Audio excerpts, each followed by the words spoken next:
자, 우리 목사님 환영의 말씀 드리겠습니다. 네, 여러분 반갑습니다.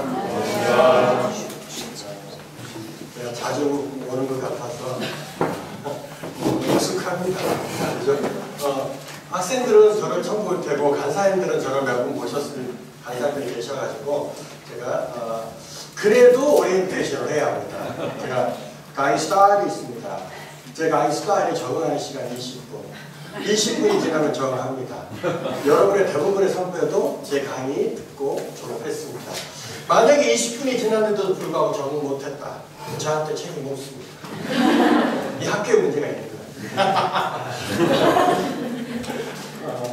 저 마이크 잡은 폼을 보세요. 강의 좀 해본 것 같아요? 안 해본 것 같아요? 저 조금 해본 것 같지 않아요? 근데 또 많이 했다고 그러면 인터넷에 떠요. 이병호 저만하다고. 그래서 분명히 조금이라는 수식어를 썼습니다. 조금 해봤습니다. 한국에서도 해봤고요. 외국에서도 해봤습니다. 놀라운 사실은 남녀노소 20분 안에 적응했습니다. 여러분의 선배들도 적응했어요. 간사님들도 다 적응했습니다. 그래서 제가 자신있게 얘기하는 거예요. 20분이 지났는데도 불구하고 적응 못했다. 저한테 책임이 없다는 거예요. 여러분에게 문제가 있는 거예요. 왜냐하면 저는 이미 국제적으로 검증 받았다 이 뜻입니다. 알아서 하세요. 시간이 없어요. 오리엔테이션을 그래도 간단하게 해야 합니다. OT라고 하죠. 저는요 결혼했습니다. 결혼한 지는 한 27년 됐고요. 자녀가 3명 있습니다. 첫째 아이는 성주, 여자아이고요. 둘째 아이는 덕우, 남자아이고요. 셋째 아이는 진우, 남자아이입니다. 그래서 1년, 2남입니다. 자녀는 3명이지만 부인은 한 분 모시고 서울 관악구 신림동에서 살고 있고요. 저는 98년도에 기독교대한 선별교단, 이 천안교 선별교단 기성이죠? 네, 이 교단에서 안수를 받았습니다. 그리고 선교단 제2수전교단에서 오랫동안 사역했고요. 사역은 주로 장로교단에서 오래 했습니다. 통합직교단에서 오래 했고요. 지금은 선교단체의 간사로도 섬기고 있습니다. 오리엔테이션 첫 번째, 저는요 목소리가 좀 큽니다. 그래서 혹시라도 큰 목소리 때문에 부담스러우신 분 3시간만 참으세요. 저를 바꿀 수 없으면 이게 제 스타일이에요. 화내는 거 아닙니다. 짜증내는 거 아니에요. 스트레스 푸는 거 아니에요. 스트레스는 좀 풀려요. 아무튼 이게 제 스타일이에요. 그래서 혹시라도 큰 목소리 때문에 부담스러운 분 한 20분 들으면 들을만 합니다. 그래서 저를 바꿀 수 없어요. 여러분 잘 생각해 보세요. DTS 훈련 받고 있잖아요. 매주마다 똑같은 강사가 오나요? 그죠? 똑같은 강사 보죠? 제가 다음 주에 또 와요. 그죠? 아니죠? 네. 매주마다 새로운 강사가 와요. 그죠? 그 강사가 매주마다 새로운 강사가 와서 똑같은 스타일로 합니까? 자기 스타일로 합니까? 뭐라 말하죠? 자기 스타일로 강의해요. 그럼 여러분 매주마다 새로운 강사 스타일에 적응하면서 지금 6주를 보낸 거예요. 그죠? 네. 이게 DTS입니다. 여러분 그 학교 오신 거예요. 그리고 특별히 매주마다 바뀌는 강사한테 너무 집중하지 마세요. 강사 스타일 때문에 어려워하고 힘들어하고 뭐 시험에 들고 막 상처받고 그럴 시간적인 여유 없습니다. 강사로 와서 본인이 가장 잘하는 메시지 3시간 딱 전하고 갑니다. 여러분 그 강사 때문에 너무 어려워하지 마시고요. 전하는 메시지를 딱 듣고 하나님 여러분 가운데 말씀하시는 것이 있다면 이게 제자 훈련이니까 그 말씀 붙들고 삶 가운데 묵상하고 적용하면 됩니다. 그게 훈련이죠. 그래서 혹시라도 제 스타일이 마음에 들지 않아도 너무 판단하고 정지하지 마시고 그냥 저분 스타일이구나 이렇게 생각하고 여러분 강의에만 집중하면 좋을 것 같습니다. 제가 굳이 이 얘기 안 해도 되는데 왜 굳이 하냐면 제가 여러 학교 여러 집회에 가서 이 얘기를 안 하고 강의를 하잖아요. 그러면 꼭 한두 분이 강사 스타일에 마음이 묶여가지고 마음의 문을 닫고 강의도 안 듣고 막 판단하고 정지하고 막 2시간 3시간 앉아 계세요. 그런 분 계시니까 그분 너무 아쉬운 거예요. 안타까운 거예요. 어차피 여러분하고 저하고는 다시는 만날 일이 없습니다. 언제 또 만나겠습니까? 그러니까 너무 강사 스타일에 집중하지 말고 그가 전하는 메시지에 집중해야 한다. 이거 정말 중요합니다. 다음 주, 다다음 주 계속해서 새로운 강사들이 옵니다. 그럼 여러분 늘 강사에 집중하지 사람에게 집중하지 말라는 거예요. 하나님 말씀, 진리에 집중하면서 여러분 제자 훈련을 받으십시오. 네. 보세요. 여러분 굉장한 데까지도 하는 거예요. 그죠? 매주 토요일마다 이틀, 2주, 3주 아니에요. 지금 몇 달째 하는 거예요. 그럼 여러분 시간 남아서 오신 분 손 들어보세요. 갈 데 없어 오신 분 손 들어보세요. 김밥 먹으려고 오신 분 손 들어보세요. 돈이 좀 있어 돈 좀 써보려고 오신 분 손 들어보세요. 그런 분 없어요. 여러분 뭔가 여러분 굉장한 신과 대가지 분이 있는 거예요. 말씀 것처럼 옥합을 깨는 희생헌신이 여러분 가운데 있습니다. 그러면서 여러분이 훈련 받는 거예요. 몇 주마다 얼마나 치열하게죠. 지금 여기 세 분 계세요. 오늘 이 뒷대서 갈까 말까 고민하면서 망설이다 오시는 세 분 계세요. 그죠? 몇 주마다 얼마나 이 결단과 결정이 있습니까? 이건 굉장한 대가를 지불하고 여러분 온다는 뜻이에요. 그런데 사람 때문에 여러분 훈련받는데 장애가 되고 방해가 된다면 그건 굉장한 어리석음이다. 저는 그렇게 생각합니다. 저 너무 사람에게 집중하지 마시고 강사 또 학생 간사들에게 집중하지 마시고 하나님의 말씀에 집중하면 된다 얘기하는 겁니다. 자, 두 번째, 저는 목소리가 크고요. 두 번째, 저는 글씨를 좀 대충 씁니다. 이것 때문에 어려워하지 마세요. 그게 제 스타일이에요. 어차피 여러분 적어봐야 집에 가서 안 볼 거잖아요. 저도 오랫동안 학생으로 살았습니다. 여러분 어느 날 제가 갑자기 강사가 되고 목사가 되고 이렇게 됐을 것 같아요? 아니에요. 저도 지금도 1년에 많으면 3번, 적으면 1번 이상 여러분처럼 세미나도 가고 훈련받는 학생으로 갑니다. 그렇죠? 근데 저 같은 경우는 아무리 열심히 적어봐야 집에 가서 그 노트를 한 번도 본 적이 없더라는 거예요. 물론 보시는 분이 이 안에 계세요. 네, 존중합니다. 하지만 보지도 않는 노트 쓰는 너무 집중하지 마시고 잘 들으십시오. 그러면 이병호 목사가 지금 뭔가를 말하는데 그 메시지가 무엇인지를 깨닫게 돼요. 3시간밖에 없습니다. 여러분 성령 하나님을 제가 3시간에 정리해야 합니다. 능력이 되니까 이거 말도 안 되는 거예요. 그러니까 제가 욕심 부리지 않고요. 강사가 욕심 부르면 여러분 죽어납니다. 따라올 수가 없어요. 그러면 여러분하고 저는 따로 놀고 가는 거예요. 이걸 따로 복받으라고 하잖아요. 그러니까 강사가 욕심을 내리면 버리면 여러분이요 굉장히 행복하게 강의를 들을 수 있어요. 제가 그걸 합니다. 그래서 제가 3시간 강의하는데 한 가지 방향만 설정해 드릴 거예요. 그것만 여러분 깨달으면 됩니다. 생각해 보세요. 여러분 신앙생활 좀 해보신 분들이 이 안에 계세요. 나는 예수 처음 믿고 제자 훈련 받습니다. 이런 분 있습니까? 있을 수 있어요. 존중합니다. 하지만 여기 오신 분들은 대부분 한 70~80%는 신앙생활 좀 하신 분들입니다. 그잖아요. 그러면 신앙생활 만약에 10년 했다. 예를 들어서 10년 했습니다. 그동안 여러분 성령이라는 주제의 설교나 강의를 한 번도 안 들었다. 이런 분이 있습니까? 그렇게 드물 거예요.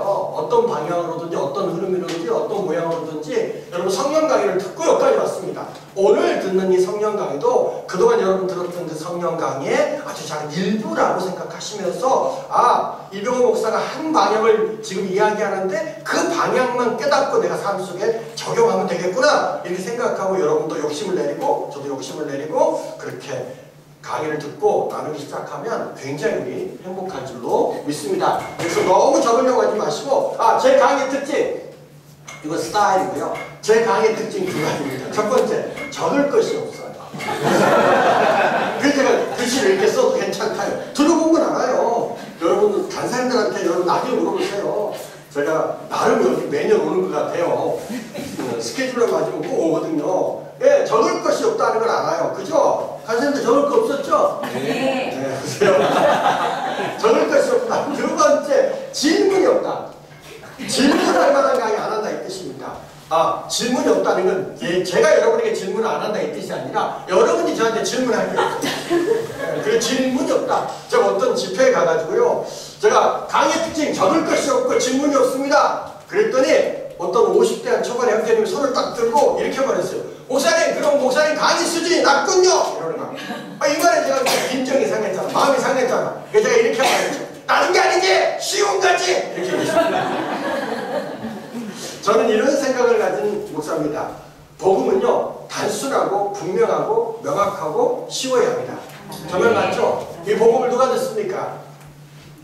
대학 나오신 분들만 복음을 듣나요? 유학 갔다 오신 분들만 복음을 듣습니까? 아니에요. 이 복음은 남녀노소가 듣는 것입니다. 그러므로 복음은 단순하고 분명하고 명확하고 쉬워야 합니다. 그래서 쉬운 거지! 이렇게 됐습니다. 자, 적을 것이 없습니다. 제가 여러분만 봅니다. 저는 강의가 굉장히 익숙한 사람입니다. 진짜요. 그래서 여러분만 봅니다. 여러분도 저만 봐야 돼. 그래서 제가 나만 봐! 이렇게 얘기할 거예요. 만약에 저랑 눈이 마주치지 않고 적는데 집중한 나머지 정수리를 저에게 보여주는 그분 제가 가서 질문합니다. 알았어. 자, 딱 포기가 되죠? 자, 적는 거 내려놓으시고요. 여러분 꼭 필요하다 싶으면 여러분 적으십시오. 그렇지만 저하고 눈이 마주쳐야 합니다. 자, 바로 시작하도록 하겠습니다. 중간에 한 5분 쉬어야 되나요? 네. 식사 시간까지 중간에 5분 쉴까요? 네. 네, 중간에 5분 쉬는 걸로 생각하고 강의를 하도록 하겠습니다. 가장 중요한 메시지 분류를 여러분과 먼저 나눠야 합니다. 이게 서론이지만 핵심이죠. 여러분, 이 세상에서 가장 뛰어난 교사가 있었습니다. 그가 누구죠? 이 세상에서 가장 완벽한 교사가 있었습니다. 그가 누구죠? 맞습니다. 예수 그리스도, 예수님은요, 이 세상에서 가장 완벽하고 가장 뛰어나고 가장 온전한 교사였습니다. 여러분, 그 예수께서 공생애를 살았죠. 여러분, 성경학자들은 예수님의 공생애를 3년하고도 6개월이었다 이렇게 말합니다. 공생애가 뭔지 아시죠?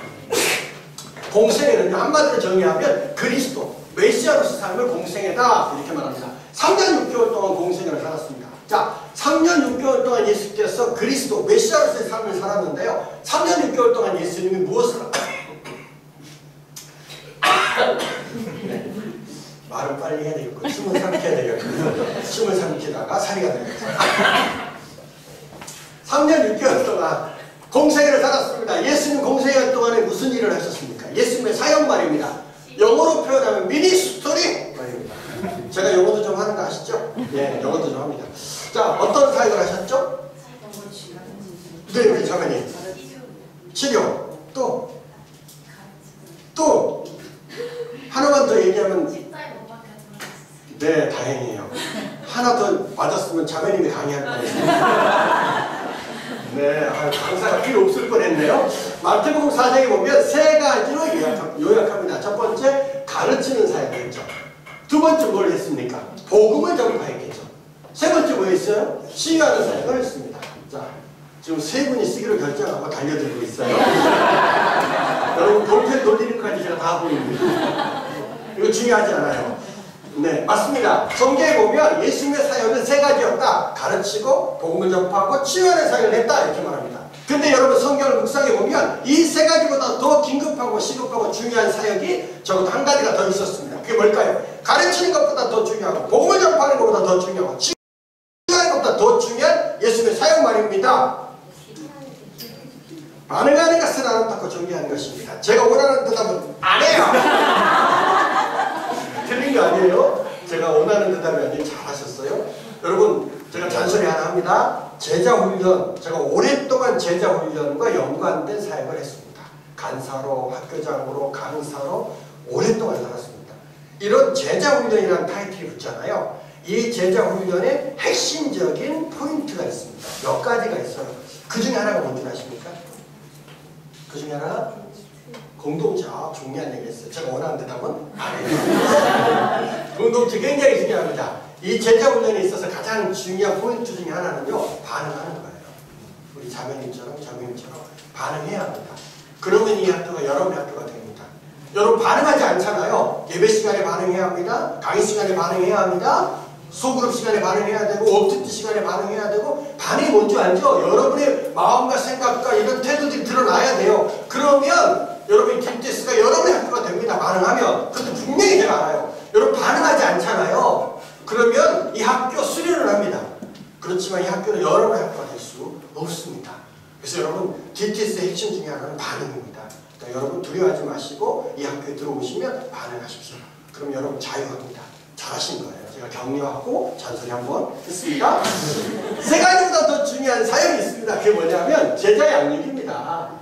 대부분의 신학자들은요, 가르치는 사역과 제자 양육은 분리해서 따로 생각한다 이렇게 얘기합니다. 자, 물어봅니다. 이제 여러분 반응할 시간이 왔어요. 왜 제자 양육이 예수님 공생애간 동안에 가장 중요하고 긴급하고 시급한 사역이었을까요? 굉장히 중요한 얘기를 여러분과 지금 나누려고 하는 겁니다. 믿어야 되니까. 반응하는 것은 아름답고 존귀합니다. 제가 원하는 대로 안 해요. 반응하는 것은 아름답고 존귀한 것입니다. 제가 원하는 대로 맞습니다. 잘하셨습니다. 맞습니다. 예수님의 공생애가 짧다는 것을 예수님이 알까요, 모를까요? 알아요. 예수님 누굽니까? 하나님이십니다. 그런데 하나님 아버지의 궁극적인 뜻, 최종적인 뜻은 뭘까요? 한마디로 얘기하면 땅 끝까지 가서 복음이 증거되어지는 것이죠. 하나님의 뜻은 중국의 복음이 전해지는 겁니다. 하나님의 뜻은 아프리카의 복음이 전해지는 거예요. 하나님의 뜻은 유럽의 복음이 전해지는 것입니다. 그런데 예수께서 중국도 아프리카도 유럽도 갔습니까? 못 갔습니까? 그럼 누군가는 예수님을 대신해서 아프리카도 유럽도 중국도 가서 하나님의 나라를 선포해야 한단 말입니다. 그 누군가가 누구라는 것입니까? 그렇죠. 이걸 예수님이 알까요? 모를까요? 모르실 리가 없죠. 하나님이신 예수께서 이걸 어떻게 모르실 수가 있어요. 그래서 예수님의 공생한 동안에 이 제자들을 양육하는 것이, 제자화시키는 것이, 훈련시키는 것이 무엇보다도 중요한 예수님의 사역이라는 것을 예수님이 알아요. 여러분, 그것은요 사복음서에 이미 다 언급되어 있습니다. 자, 그렇다면 예수님의 제자 양육의 방법이 뭘까요? 어떻게 양육하셨습니까? 한마디로 말하면 모델이 되어주셨습니다. 여러분, 모델이 뭡니까? 자, 물어볼게요. 제자들은 그리스도인은 이렇게 사는 것이구나 라는 것을 어떻게 알았을까요? 어떻게 배웠을까요? 예수님의 가르침을 통해서 틀리지 않아요. 맞아요. 하지만 우리가 더 정확하게 말할 수 있어요. 예수님의 삶을 보고. 아시는 것처럼 예수님과 제자들은 3년 6개월 동안 동고동락했어요. 공동체, 자매님 얘기했죠? 굉장히 중요합니다. 그랬어요. 그래서 제자들은 예수님의 삶을 보고 그리스도인은 이렇게 사는 것이구나 라는 것을 배웠다라고 생각합니다. 맞습니다. 여러분, 저는 교육학을 전공하지는 않았습니다. 하지만 가장 뛰어난 교육 방법 중에 한 가지가 무엇인지 알아요. 그게 뭡니까? 모델이 되어주는 것입니다. 선생이 가르치고 그 가르치대로 사는 것입니다. 여러분 같은 부모가 가르치고 그 가르치대로 사는 것입니다. 저 같은 목사가 가르치고 그 가르치대로 사는 것입니다. 이것보다 더 뛰어난 교육 방법 세상에서도 많지 않다라고 말합니다. 자, 보세요. 가장 뛰어난 교사가 누구? 예수. 그분에 있어서 가장 중요한 사역이 뭐다? 제자 양육. 그 제자 양육을 예수님이 어떻게 했습니까? 가장 완벽한 방법으로 나름했습니다. 그런데 이렇게 뛰어난 교사로부터 이렇게 완벽한 방법으로 제자도 훈련받았지만 결정적인 순간 제자들의 모습과 행동과 태도는 어떠합니까? 여러분, 오해하지 마세요. 지금 제가 예수님의 제자 양육이 잘못됐다 이 얘기하려고 하는 것입니까? 아니에요. 우리가 오늘 살펴봐야 할 성령 충만을 왜 우리가 받아야 되는지에 대한 명확한 당위성과 동기를 얘기하고 있는 것입니다. 왜 예수께서 제자들에게 예루살렘을 떠나지 말고 성령의 충만함을 받으라고 말씀하셨는지에 대한 이유를 여러분과 나누려고 하는 것입니다. 굉장히 중요한 메시지다, 저는 그렇게 생각합니다. 가장 뛰어난 교사로부터 가장 완벽한 방법으로 제자도 훈련받았지만 결정적인 순간 제자들은 세상도 사람도 관계도 두려움도 자기 안에 연약함의 열등감도 이겼습니까? 못 이겼습니까? 못 이겼습니다. 여러분, 성경에 보면 마태복음 26장, 누가복음 24장, 요한복음 20장 등등에서요. 이거 시간이 없어서 찾지 못합니다. 하지만 여러분 혹시 관심 있는 분 나중에 찾으셔야 합니다. 근데 우리가 이거 얘기하면 여러분 이미 다 아는 내용이라 제가 얘기 안 하는 거예요. 마태복음 26장에 보면요, 예수님께서 잡히시던 날 밤 이야기 나옵니다. 웬만한 분 알잖아요. 누가복음 24장에 보면요, 엠마오로 가는 두 명의 제자 부활하신 예수를 만났지만 못 알아보는 내용이 나와요. 세 번째 요한복음 20장에 보면요, 가룟 도마가요, 어떻게 죽은 사람입니까? 말도 안 돼! 의학적으로, 과학적으로, 상식적으로 죽은 자는 살아날 수 없어. 그래서 내가 그 선과 옆구리를 확인하고 믿겠다고 말하는 그런 연약한 제자들의 모습, 불신과 의심과 두려움이 가득한 제자들의 모습이 계속해서 언급되어 있는 거예요. 자, 보세요. 가장 완벽한 교사로부터 가장 완벽한 방법으로 제자를 훈련받았지만 결정적인 순간 그들은 세상도 사람도 관계도 두려움도 자기 안에 있는 연약한 열등감도 이길 수 있었다 없었다? 없었다. 우리가 다 그런 내용이죠. 여러분, 사도행전 1장 6절에 보면은요, 사도행전 1장 6절에 보면 예수님께서 부활하셨어요. 40일 동안 제자들과 함께 계세요. 그리고 예수께서 40일 제자들과 함께 계시고 이제 승천하기 위해서 어디로 갑니까? 감람산으로 가죠. 제자들 따라옵니다. 그리고 제자들이 마지막 질문합니다. 떠나는 그 예수님께 그들이 던진 마지막 질문이 뭐였습니까? 선생님, 이스라엘의 회복이 어느 때인지 가르쳐주고 가십시오. 이게 마지막 질문입니다. 자, 이 제자들의 마지막 질문은 그동안 3년 6개월 동안 예수님께서 가르쳤던 모든 가르침과 전혀 상관이 없는 질문이었습니다. 자, 질문 들어갑니다. 여러분 띵크하고 대답하세요. 3년 6개월 동안 예수님의 가르침 핵심이 뭐였습니까? 간사님들이 참으셔야 합니다. 세상에요. 제가 이제 여러 이렇게 학교를 매년 가다 보니까 간사님들이 이제 제 강의를 듣고 제 강의를 기억하는 거예요. 1년, 2년, 3년, 어떤 분은요 10년을 기억해요. 난 그거 화가 나요. 왜 남의 강의를 기억하냐고. 잊어야 될 거 아닙니까? 그럼 내가 와서 또 하고 잊으면 내가 와서 또 하고. 근데 다 기억나는데 우리 짜증이 얼마나 나는지 몰라요. 그래서 제가 너무 제 강의가 기억나가지고 뭐 어려운 분은 쉬는 시간에 저한테 찾아오라고 그래요. 간사님들한테. 제가 안수해요. 잊어지는 안수. 속히 잊을지어다 이렇게. 네. 자, 간사님들 좀 참고해야 합니다. 간사님들이 다 기억하는 분들 꽤 계세요. 그래서 막 기억이 나니까 먼저 간사님들이 얘기하니까 학생들한테 기회가 안 돌아가니까 간사님들은 강의를 한 번 이상 들으신 분들이니까 참으시고. 자, 3년 6개월 동안 예수님의 가르침 핵심이 뭡니까? 여러분 생각해야 합니다. 이게 제자훈련이에요. 그냥 조용히 와가지고 조용히 강의 듣고 조용히 가는 게 제자훈련 아닙니다. 자꾸 생각하고 반응하고 갈등하고 고민하고 막 머리 쥐어뜯고 내가 정말 배운 것과 상관없이 거지같이 세상에 사는데 이게 맞나? 내가 제자훈련 끝까지 해야 되나? 이게 나를 바꿀 수 있을까? 뭐 이런 고민을 하면서 제자훈련을 해야 이게 진짜입니다. 그런 갈등 고민 없이 눌눌할라 그분 상담해야 합니다. 목사님과 상담하셔야 됩니다. 자, 생각하십시오. 예수님의 가르침의 힘이 뭐였습니까? 하나입니다. 반응하는 것을 알아보게. 우리 형제님은 신학생이에요? 아니요? 이거 성결교다. 역시 대단해. 이거 마치는 학교가 별로 없어요. 네, 반응하는 것을 알았다고 정리하는 것입니다. 제가 원하는 대답이 왔습니다. 예습을 하고 오셨나? 대단합니다. 내가 굉장히 격려해 드리고 싶어요. 가끔은요, 제가 이제 이 부분에 책을 썼어요. 제가 좀 이따 제 책도 소개하려고 합니다. 필요한 분은 책을 사서 보시면 나머지 강의나 이런 것들도 도움이 될 거예요. 3시간만 할 수 없으니까.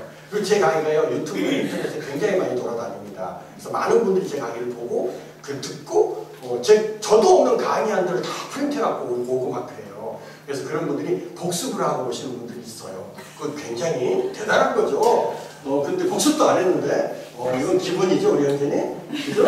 지난주에 중고 기도를 했습니다. 그때 이 얘기 했나요? 아니요.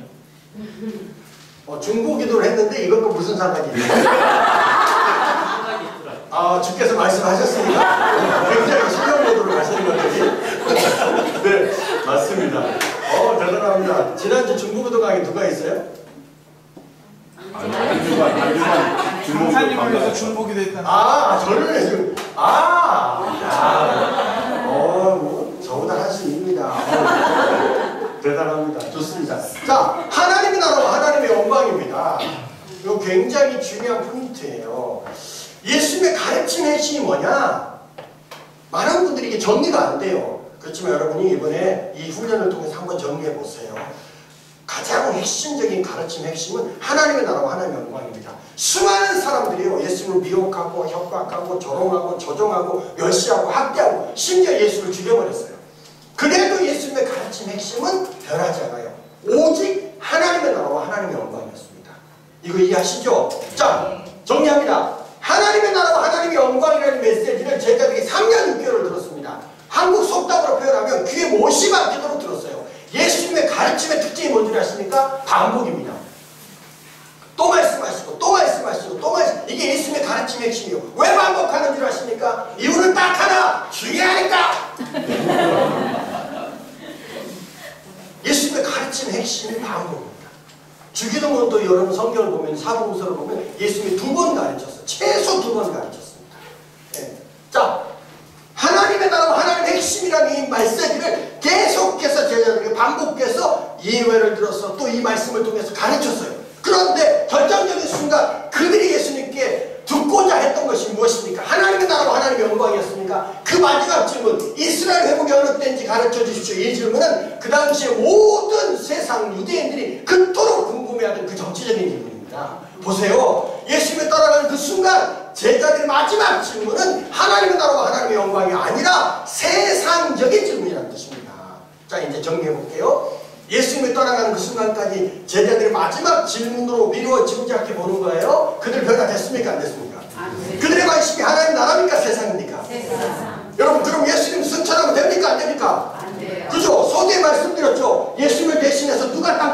복음을 증거해야 한다고? 제자. 그런데 그 제자들이 변화됐어 안 됐어? 회복됐어 안 됐어? 제자 됐어 안 됐어? 그리고 책임감 있는 예수님 따라가면 됩니까 안 됩니까? 안 되지? 저도 묵상하는 거예요. 만약에 내가 예수님이었다면 나는 제자의 마지막 질문을 듣는 순간 나 같으면 뚜껑 열릴 것 같아. 뚜껑 열려. 나 승천 버리고 베드로도 올라가. 내가 너 그렇게 가르쳤냐? 도망가 올라가. 큰일 나. 저 같으면 승천 보리하고 제자들과 함께 야 광야로 가자. 제자들 데리고 강야로 들어갈 것 같아요. 그래서 해병대 훈련이라도 좀 시킬 겁니다.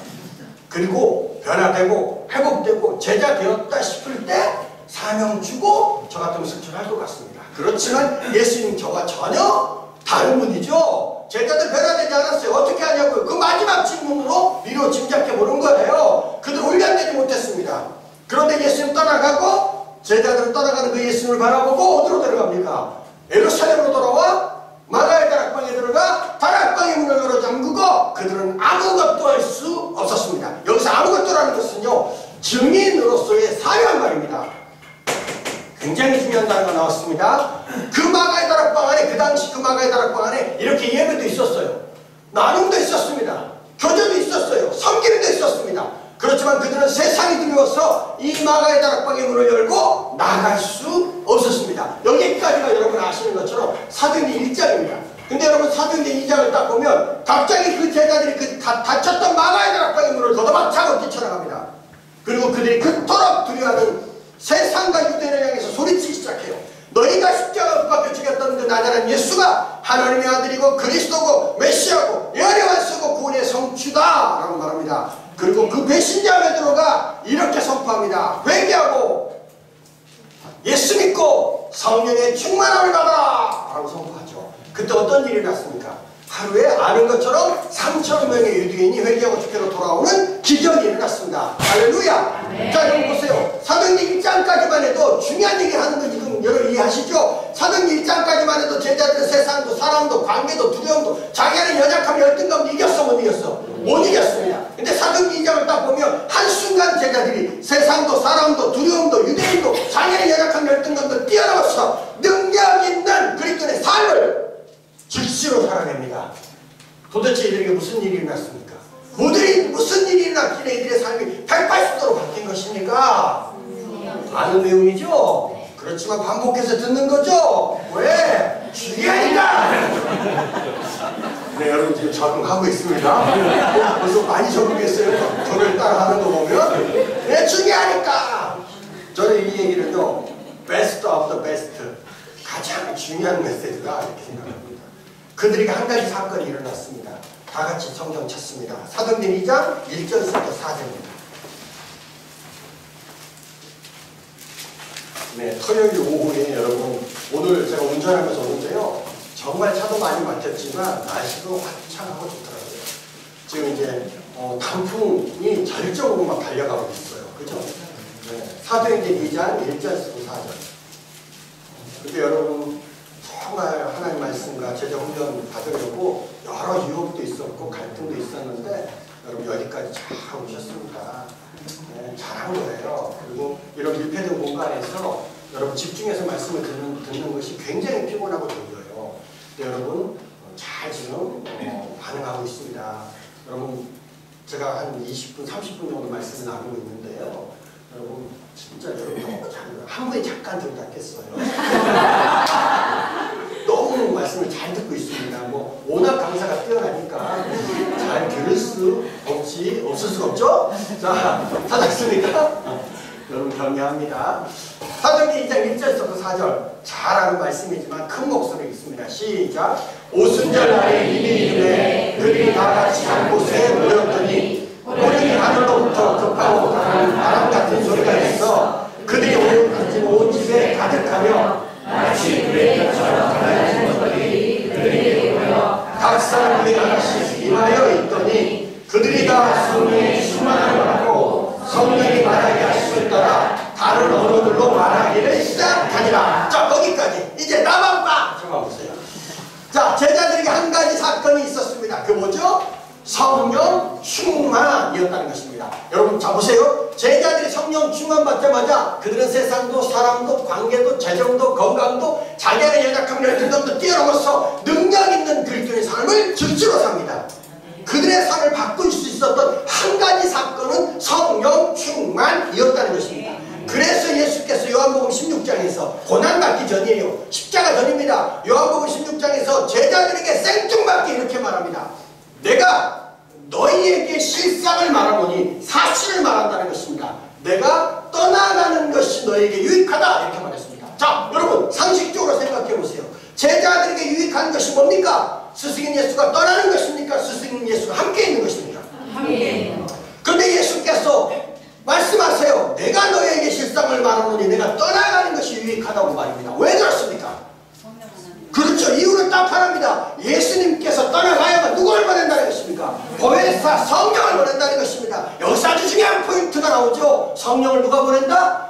예수 그리스도 그 성령께서 너희 가운데 임하시면 그 성령의 계시와 조명, 다른 말로 말하면 밝히 드러내심을 통해서 너희가 누구를 알게 된다는 것입니까? 예수 그리스도 나를 알게 된다는 것이에요. 그리고 그 성령이 무엇이 되어서 능력이 되어서 너희를 사로잡으면 그 성령의 능력에 의해서 너희가 세상도 사람도 관계도 재정도 결혼도 직장도 너희 안에 연약함 열등감도 뛰어넘어서 능력 있는 그리스도의 삶을 산다는 것입니다.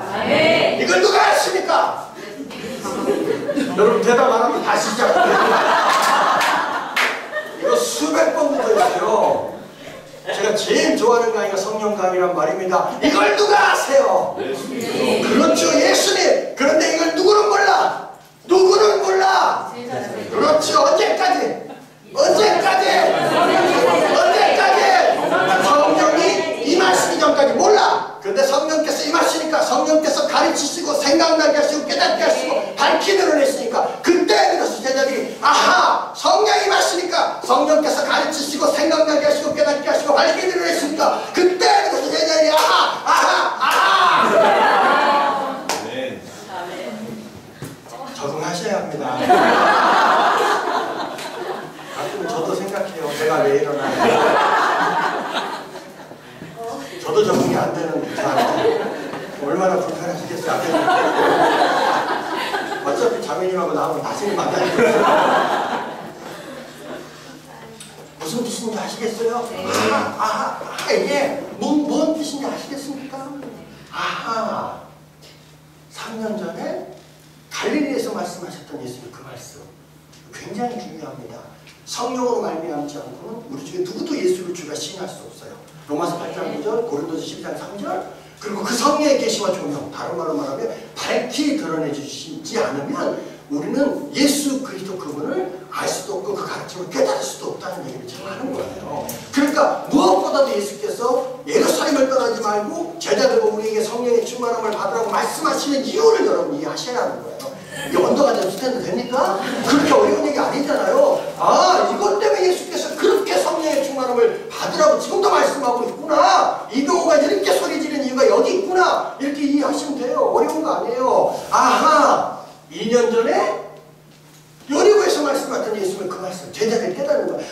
1년 전에 예루살렘에서 말씀하셨던 예수는 그 말씀 깨달아요. 그리고 그 성령이 무엇이 되어서 능력이 되어서 그들을 사로잡아 버립니다. 제자들을. 그러니까 제자들이 그렇게 두려워하던 세상도 사람도 관계도 재정도 건강도 직장도 자기 안에 연약함 열등감도 뛰어넘어서 능력 있는 그리스도의 삶을 살아내는 거예요. 그래서 성경 뭐라고 말합니까? 성령의 충만함을 받으라고 명령하고 있는 것입니다.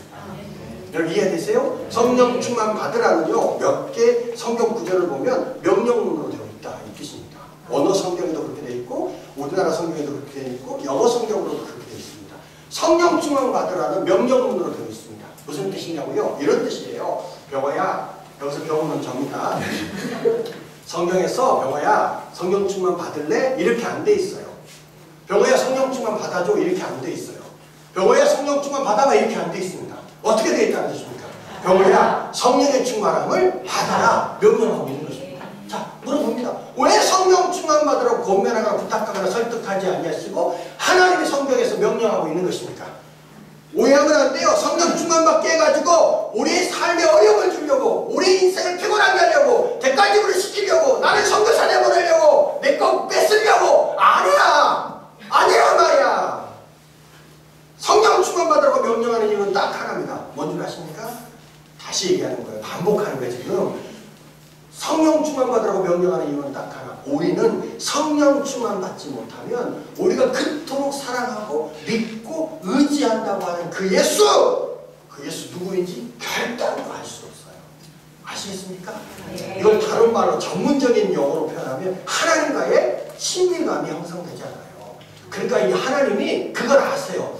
그러니까 우리에게 우리랑 친밀해지고 싶어 하시는 창세기 1장서부터 하나님의 꿈은 우리와의 친밀감이란 말입니다. 그걸 소망하는 그 하나님은 성령 충만 받으라고 부탁하거나 권면해 주지 않아요. 명령하는 겁니다. 반드시 받아야 한다. 이 뜻인 것입니다. 여러분 성령 충만 받으셔서 하나님과의 놀라운 친밀감을 회복하시기를 축복합니다. 자, 정리합니다. 능력 있는 그리스도의 삶의 조건이 지금 제가 뭐라고 한 것입니까? 저처럼 신학교를 졸업하고 목사가 되면 능력 있는 그리스도의 삶을 살게 된다는 것입니까? 신앙생활 30년, 40년에서 권사님이 되고 장로님이 되면 능력 있는 그리스도의 삶을 살게 되는 건가요? 여러분처럼 제대학교를 수료하면 능력 있는 그리스도의 삶을 살게 되는 것입니까? 아멘.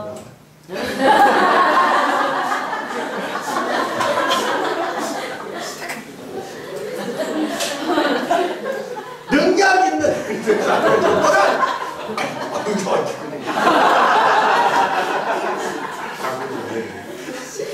노노노노 성경 어디에도 능력 있는 그리스도의 삶의 조건으로 딥테스를 말하고 있지 않아요. 30년 40년 직분을 말하고 있지도 않아요. 신학교를 말하고 있지도 않아요. 능력 있는 그리스도의 삶의 조건은 오직 하나, 성령 충만 발등하는 것입니다.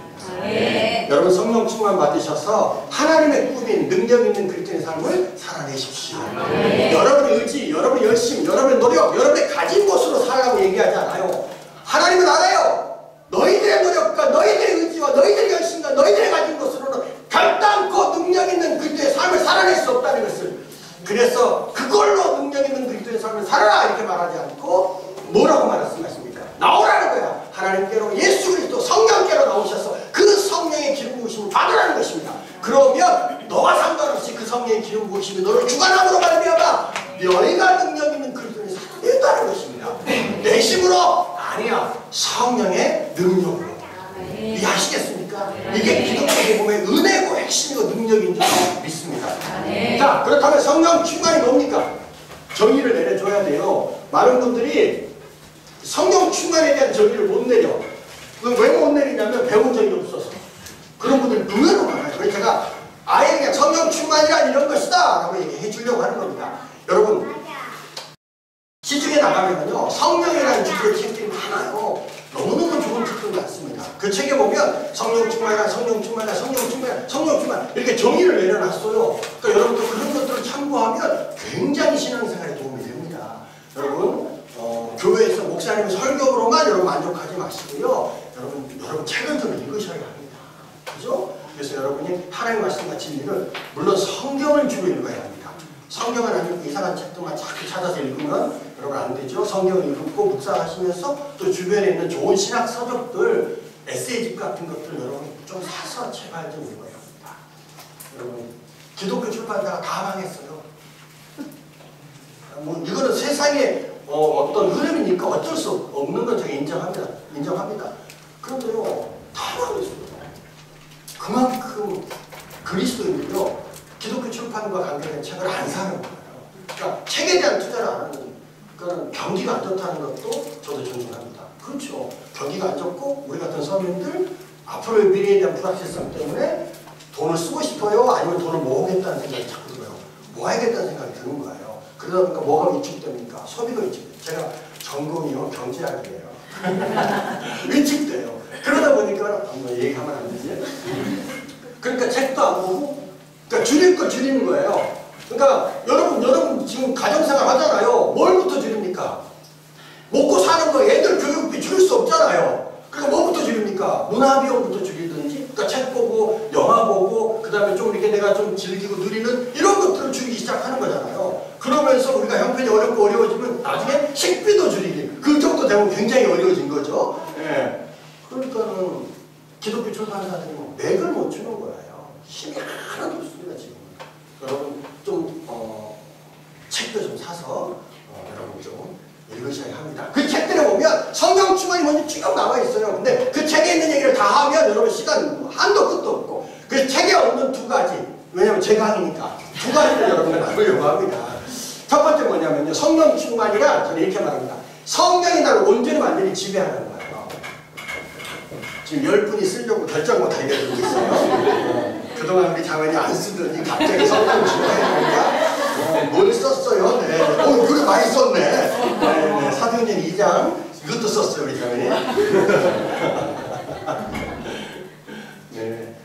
3시간 동안 제가요 이 성령 하나님을 나눈다는 게 엄청 부담스럽습니다. 그러니까 제가 성령을 강의한다고 하잖아요. 저는 3가지 방향으로 성령 강의를 할 수 있습니다. 이해를 돕는 거예요. 첫 번째는 성령론으로 강의할 수 있어요. 왜냐면 저도 신학교에서 공부했으니까. 두 번째, 성령을 어떻게 강의할 수 있을까요? 은사와 기름 부으심으로 성령을 저는 강의할 수 있습니다. 저는 선교단체에서 이쪽으로 굉장히 훈련을 많이 합니다. 세 번째, 어떻게 성령을 강의할 수 있냐면 우리의 삶의 회복과 치유와 변화로 강의할 수 있습니다. 물론 어떤 분은 4번째, 5번째로 강의할 수 있겠죠. 방향성으로. 저는 적어도 성령 강의를 안 하면 저는 최소한 이 3가지 방향으로 강의할 수 있을 것 같습니다. 자, 이 3가지 방향으로 강의하는데 3시간 만에 이걸 할 수 있을까요? 없겠죠.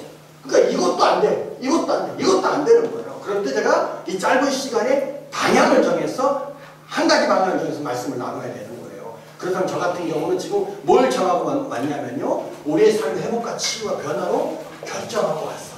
그러니까 성령 충만 받기 전에 제자들의 모습과 성령 충만 받고 난 제자들의 모습에 대한 극명한 대조를 통해서 성령께서 오셨을 때 우리의 삶 안에 어떤 회복이 일어나고 치유가 일어나는지에 대한 정확한 메시지를 전한 거잖아요. 지금 20분 동안. 그리고 그 방향으로 제가 이 강의를 3시간 끌어가겠다는 거예요. 이해가 되시죠? 그러니까 제가 이걸 빨리 해야 합니다. 그래서 혹시라도 필요하신 분들은 요걸 좀 더 들을 수 있는 방법은요. 유튜브 같은 데서 제 강의가 있어요. 그러니까 여러분들은 얼마든지 들을 수 있습니다. 혹시라도 더 듣고 싶은 분은 참고하시면 좋을 것 같습니다. 자, 그래서 성령이 나를 온전히 완전히 지배한다는 거예요. 무슨 뜻이냐면 성령 충만이 뭐냐면 나는 사라지고 내 안에 성령만 남는 거예요. 이렇게 얘기했더니 몇몇 청년들이 바로 질문 들어옵니다. 아, 목사님, 성령이 나를 온전히 완전히 지배하고 나는 사라지고 내 안에 성령만 남는다? 그럼 이것은 성화, 거룩, 완성입니까? 이렇게 물어요. 아니에요. 여러분, 성령 충만은요 성화나 거룩이나 완성을 말하는 건 아닙니다. 그럼 두 번째 질문이 뭐냐면 성령이 나를 온전히 완전히 지배한다. 이러니까 두 번째 질문이 뭐냐면 사명, 부르심인가요? 라고 묻는 분이 있어요. 아닙니다. 성령 충만은요 사명이나 부르심을 말하는 것도 아닙니다. 그럼 세 번째 질문은 뭐겠습니까? 금욕주의. 먹고 싶은 거 안 먹고 가고 싶은 데 안 가고 하고 싶은 거 안 하는 거, 그것이 성령 충만입니까? 이렇게 묻는 청년도 있어요. 아니에요. 성령의 나를 온전히 완전히 지배한다는 성령 충만은 금욕주의 아닙니다. 사명이나 부르심도 아니고 성화나 완성을 말하는 것도 아닙니다. 그러면 성령의 나를 온전히 완전히 지배한다는 뭘까요? 여러분, 요걸 제가 좀 좋아하는 목사님 중에 한 분이 감리교단의 유기성 목사님을 좀 좋아하거든요. 그분이 성령이라는 주제의 강의를 했어요. 제가 그 세미나를 듣는데 유기성 목사님은 성령 충만을 뭐라고 말했냐면 온전한 순종 이렇게 말했습니다. 성령께 온전히 순종하는 것, 그 성령 충만이다 이렇게 말했어요. 근데 제가 그 메시지를 들으면서 온전한 순종이나 성령의 나를 온전히 완전히 지배한다나 이거 같은 말이야, 같은 말. 영어로는 뭐라고 표현합니까? 쌤쌤이다! 여러분 영어를 좀 알아들으시네. 네. 그런데 이건 설명이 좀 필요하죠. 성령의 나를 온전히 완전히 지배한다는 뭘까요? 다 같이 에베소서 5장 18절을 보십니다. 에베소서 5장 18절. 제가 좀 말이 빠르죠? 네.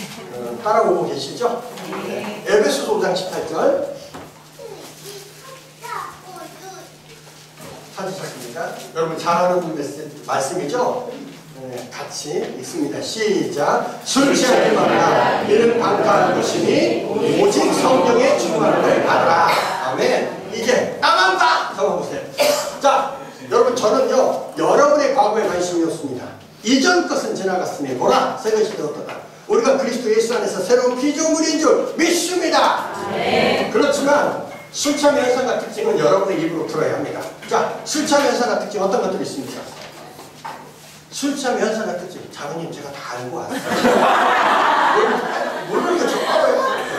알고 왔어요? 자, 제가 다 알고 왔습니다, 여기. 자, 술 취함의 현상과 특징. 어떤 것들이 있죠? 네? 기분이 좋다. 네, 어떨 땐 기분이 다운되기도 합니다.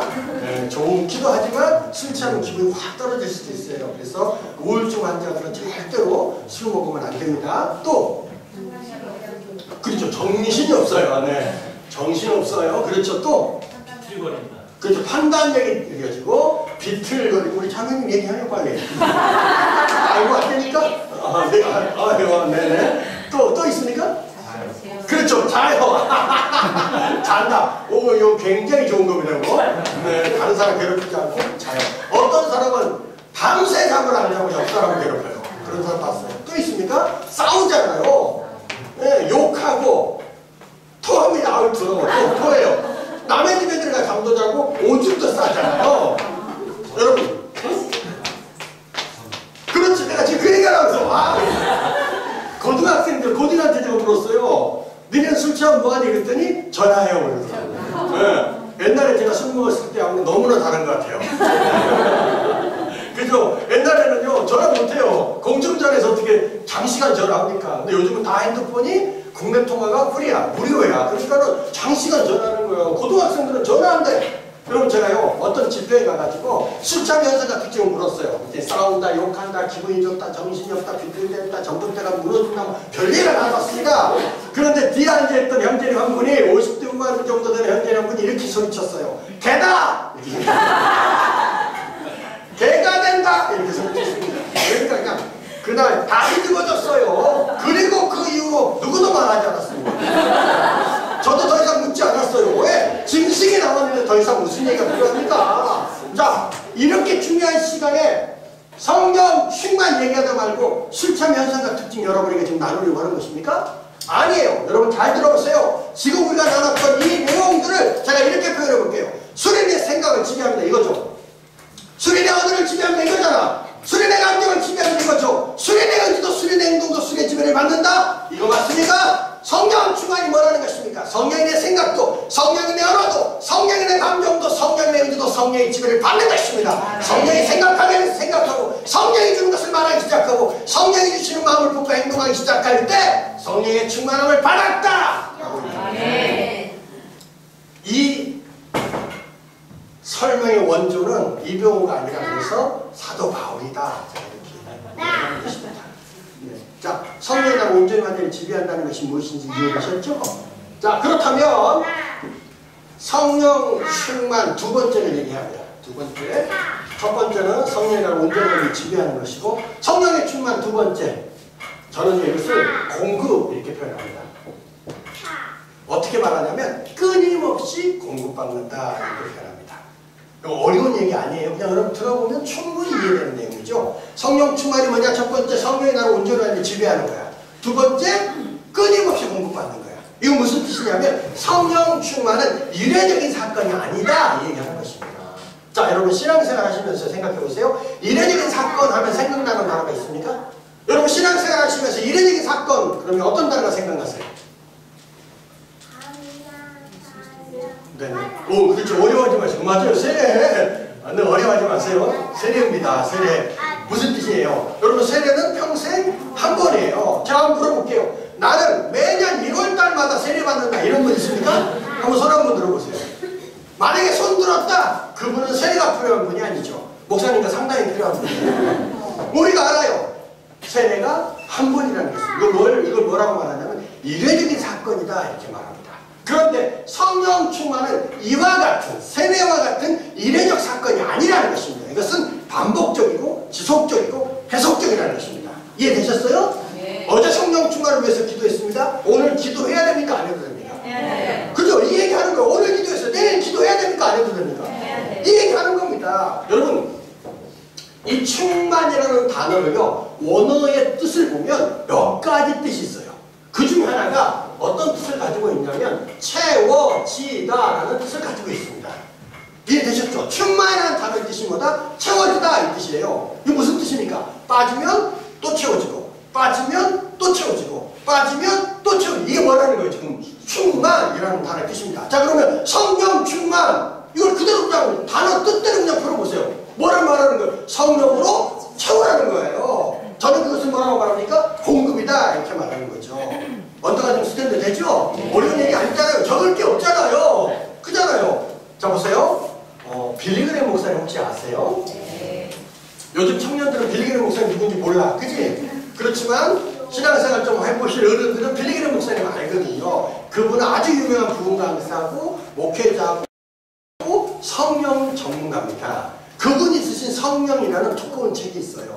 그 책에 보면 그분이 성령 충만을 이렇게 설명해요. 그분이 한 17가지를 설명했는데 그 설명 중에 포인트 하나가 뭐냐면 이게 신학 박사의 설명입니다. 여러분 들어보세요. 이분은 성령 충만을 이렇게 설명했어요. 성령 충만이 뭐냐면 계곡 끝에 연결되어져 있는 저수지와 같다 이렇게 표현했습니다. 이게 신학 박사의 설명입니다. 그러면서 이분이요 이 저수지에서 물이 빠져나간다는 거야. 그렇지만 이 저수지는 뭐하지 않아? 고갈되지 마르지 않는다 이렇게 말했습니다. 자 여러분 저수지에서 물이 빠져나가면 물이 말라야 됩니다. 그런데 마르지 않는다고 얘기했어요. 왜 마르지 않는 것입니까? 그렇죠. 계곡과 연결되어 있어서 계곡에서 끊임없이 채워지니까 빠져나가도 뭐하지 않는다? 마르지 않는다라고 얘기하는 것입니다. 자 지금 빌리그레 목사님 무슨 얘기하는 것입니까? 저수지 만들 때는 반드시 계곡 옆에 파야 합니다. 저수지 위치 설명하는 건가요? 아니죠. 성령 충만이 무엇인지 딱 설명하는 거예요. 뭐라고 말하는 겁니까? 끊임없이 공급하고 채워지는 것 이것이 성령 충만이다 그 얘기하는 거예요. 자 정리합니다. 반복해서 정리하는 거예요. 우리는 날마다 에브리데이 에브리타임 성령 충만을 위해서 반복해서 기도해야 합니다. 왜? 이유가 뭡니까? 이유가 뭐예요? 왜 그렇습니까? 왜 기도해야 합니까? 이유는 딱 하나. 우리는 성령 충만함을 유지할 수 없으니까. 그죠? 한번 손들기 한번 해볼까요? 나는 한번 성령 충만 받고 죽을 때까지 주님 오실 때까지 성령 충만함을 유지할 수 있습니다. 이런 분 손 들어보세요. 아직까지 정상적인 그리스도인 중에서 선동분을 제가 못 만났어요. 만약에 손 들었다? 정상이 아니다. 다행히 우리 모두 다 정상이에요. 무슨 얘기한 거죠? 우리 스스로가 알아요. 우리가 다 알아요. 내가 성령 충만함을 유지할 수 없다는 것을. 그래서 우리는 오늘도 성령 충만을 위해서 반복해서 간절히 뭐 해야 된다는 거예요. 기도해야만 한다. 이 얘기하는 겁니다. 이거 어려운 얘기 아니죠? 자, 여기서 중요한 포인트를 하나 얘기합니다. 여러분, 왜 우리가 날마다 성령 충만함을 위해서 간절히 기도해야 합니까? 데살로니가전서 5장 19절에 보면 여러분 나중에 찾으세요. 사도 바울이 데살로니 교회와 성도들에게 너희는 성령을 소멸치 말라 이렇게 말하고 있습니다. 자, 사도 바울이 성도들에게 교회를 향해서 성령을 소멸치 말라 이렇게 말했습니다. 이 뜻은 무슨 뜻입니까? 사도 바울이 한 가지를 알고 있다는 뜻이에요. 그 뭡니까? 성령이 소멸될 수도 있다는 걸 아는 거예요. 이해하시죠? 그래서 바울이 교회와 성도들에게 성령을 소멸치 말라고 말한 거예요. 여러분 소멸이라는 단어 뜻을 아시겠어요? 소멸이라는 단어의 뜻은 표준 세번역 성경에 보면 아주 정확하게 되어 있어요. 이렇게 되어 있습니다. 성령의 불을 꺼뜨리지 마십시오. 개역 개정판에서는 성령을 소멸치 말라 이렇게 말했어요. 소멸이 무슨 뜻입니까? 불이 확 붙었다가 확 사그라졌을 때 소멸됐다 이렇게 말합니다. 여러분 성령이 소멸되기도 합니다. 맞죠? 자, 성령을 소멸케 하는 이유가 있을까요? 없을까요? 아주 근본적인 이유 세 가지만 여러분에게 그냥 포인트만 얘기합니다. 성령을 소멸케 하는 첫 번째 이유가 뭘까요? 근심입니다. 성령을 소멸케 하는 두 번째 이유가 뭘까요? 여러분 미움입니다. 여러분 많은 사람들이요 성령을 소멸케 하는 첫 번째 이유 그럼 심각한 죄를 얘기하려고 해요. 저는 그거 아니라고 얘기하는 거예요. 물론 세 번째 습관적인 죄가 없을 수는 없겠죠. 근데 많은 사람들이 이걸 1번으로 놓고 싶어 해요. 근데 저는 의도적으로 이걸 지금 3번으로 뺀 거예요. 죄를 무시해서가 아닙니다. 맞아요. 굉장히 중요합니다. 그렇지만 의도적으로 저는 이걸 3번으로 뺐어요. 1번이 뭐요? 근심. 근심에 대한 우리의 태도를 제가 알기 때문에 그래요. 여러분 근심 있습니까? 없습니까? 여러분 근심, 염려, 근심, 걱정 있어요? 그러니까 여러분은 두말할 것도 없네. 오늘도 간절히 성령 충만을 위해서 반복해서 기도해야 될 이유를 가진 거야. 네. 저도 아멘입니다. 근데 맞는 얘기인데 근심에 대한 태도를 여러분에게 잠깐 짚어드리고 갈게요. 이걸 강의를 오래 해야 되는데 이제 시간 없어서 강의를 안 할 거예요. 지금 죄에 대한 그리스도인의 태도는 어떤지 아십니까? 정상적인 그리스도인들은요 죄에 대해서 비유하는 마음이 있고 피하려고 하는 마음이 있거나 또는 어떤 분은 적극적으로 싸우려고 해요. 근데 대부분의 그리스도는 여기 있는 여러분이죠. 근심에 대한, 염려에 대한 여러분의 태도는 어떤 줄 아십니까? 받아들여요. 지금 여러분 받아들였잖아. 인정합니다. 용납해요. 어떤 권사님은요, 근심 없으니까 그걸 근심해요. 그런 분 만났어요. 있어요. 진짜 있어요. 자, 보세요. 죄에 대한 그리스도의 태도는 미워하는 마음, 싸우려고 하는 마음, 피하려고 하는 마음, 이런 마음이 있단 말이야. 근데 근심에 대해서는 우리 모두가 아주 인정하고 용납하고 받아들이고 심지어는 근심을 존중해요. 네. 이 얘기하는 거예요. 우리가 아무 생각 없이 인정하고 받아들이고 용납하는 이 근심이 우리 안에 있는 성령을 소멸케 하는 가장 완벽한 이유라는 뜻입니다. 제가 이 얘기하고 싶습니다. 여러분, 죄와 싸우듯이요, 무엇과 싸워달라는 것입니까? 여러분에게 다가오는 근심과 싸우셔야 합니다. 아시겠습니까? 근심은요, 받아들이고 인정하고 용납하지 마십시오. 여러분, 받아들이고 인정하고 용납하는 그 근심이 우리 안에 있는 성령을 소멸케 하는 가장 완벽한 이유란 말입니다. 근심과 싸우셔야 합니다. 이건 여러분에게만 하는 얘기 아니에요. 저도 강의하면서 늘 저에게 하는 얘기입니다. 목사로 오랫동안 살았지만 저도 근심과 그리고 염려, 걱정을 어떡합니까? 가르칠 때 이렇게 가르치면서 저도 막 받아들여요. 막 인정하려고 해요. 그때마다 죄와 싸우고 계시니까 근심과 싸운다. 다시 한번 결정하고 선포하고 그렇게 지금 제가 살고 있습니다. 그러니까 저도 살고 있으니까 여러분에게 그렇게 살아달라고 제가 권면하고 부탁하는 겁니다. 여러분, 다른 얘기 하는 거 아니에요? 우리 안에 성령을 소멸케 할 만한 이유가 있어요, 없어요? 그죠? 그러므로 우리는 오늘도 겸손하게 성령 충만을 위해서 간절히 기도해야 됩니까? 안 해도 됩니까? 해요. 이해되시죠? 할렐루야. 네. 쉬었다 해야겠죠? 알겠습니까? 네. 그럼 지금 5분 딱 3시 30분에 가도록 하겠습니다. 괜찮겠죠?